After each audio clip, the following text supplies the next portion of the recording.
Mesdames et messieurs, bienvenue dans cette édition du journal consacrée à la page rétrospective. Ouvrons cette édition du journal par la sécurité interdit de circuler dans la commune de la Gombe. Environ 160 motos ont été saisies mardi 13 février par la police.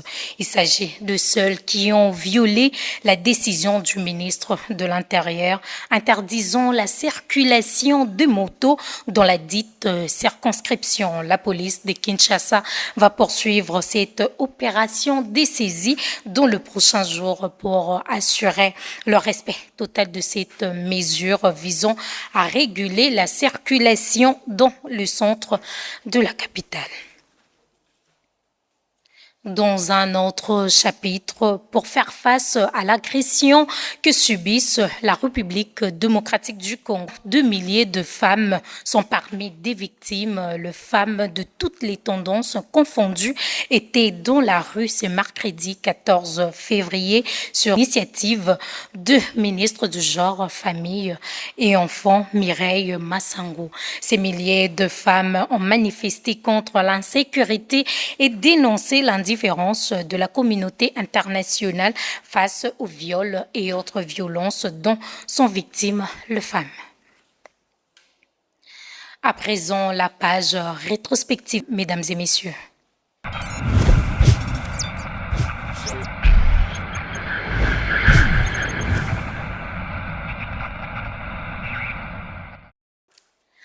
Le gouvernement congolais a dénoncé le mauvais traitement de ses supporters lors du match Côte d'Ivoire-Congo en refusant de filmer les pancartes des dénonciations de la guerre injuste que connaît l'Est de la République. Patrick Mouya, parole du gouvernement, a fait cette annonce lors du briefing du Conseil des ministres du vendredi 9 février.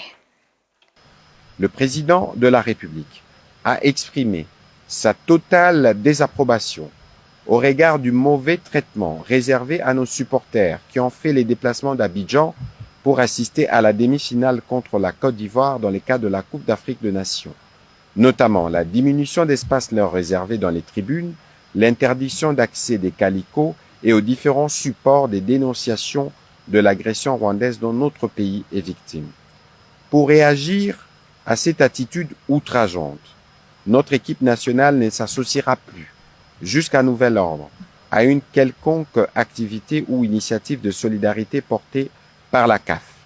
Dans les mêmes ordres d'idées, le président de la République a ouvert un débat sur les déroulés du match entre la République démocratique du Congo et la Côte d'Ivoire, ainsi que la couverture par certains médias.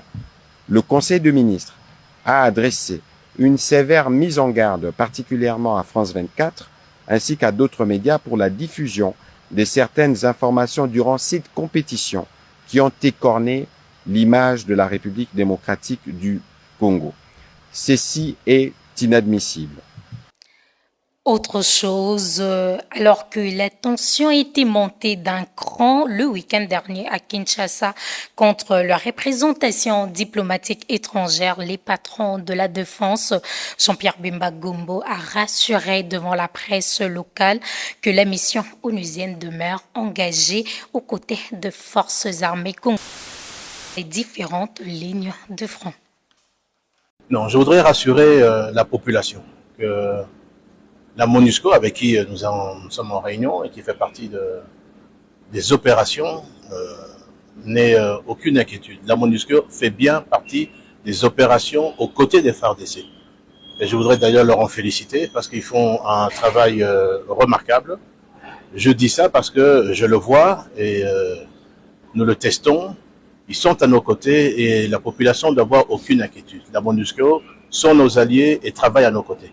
Je pense qu'il y a une mauvaise compréhension, certainement qui sont peut-être dues à des rumeurs qui sont fomentées, mais je peux vous dire et je peux vous attester que la MONUSCO est à nos côtés et combat à nos côtés. Ça a été discuté encore vendredi en Conseil des ministres et nous acheminons effectivement vers la levée de ce moratoire et nous allons certainement, comme nous l'avons demandé au président de la République, de pouvoir permettre à ce que nous puissions lever ce moratoire pour les questions de trahison au sein des forces de défense et de sécurité.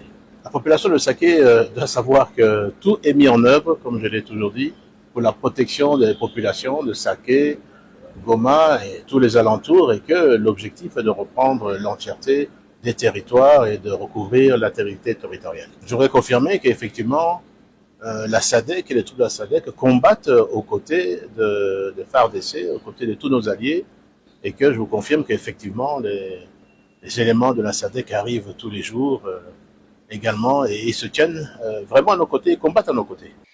Toujours en sécurité, plus de taxis-motos ni de vendeurs ambulants dans la commune de la Gombe suite aux incidents incluant 2 attaques ciblées contre certaines représentations diplomatiques des organisations internationales ainsi que des installations de la MONUSCO. Cette décision a été prise par le ministre de l'Intérieur, Sécurité et Affaires coutumières Peter Kazadi ainsi que la responsable de la police de services de sécurité au cours d'une réunion d'urgence présidée dans la soirée de lundi 12 février.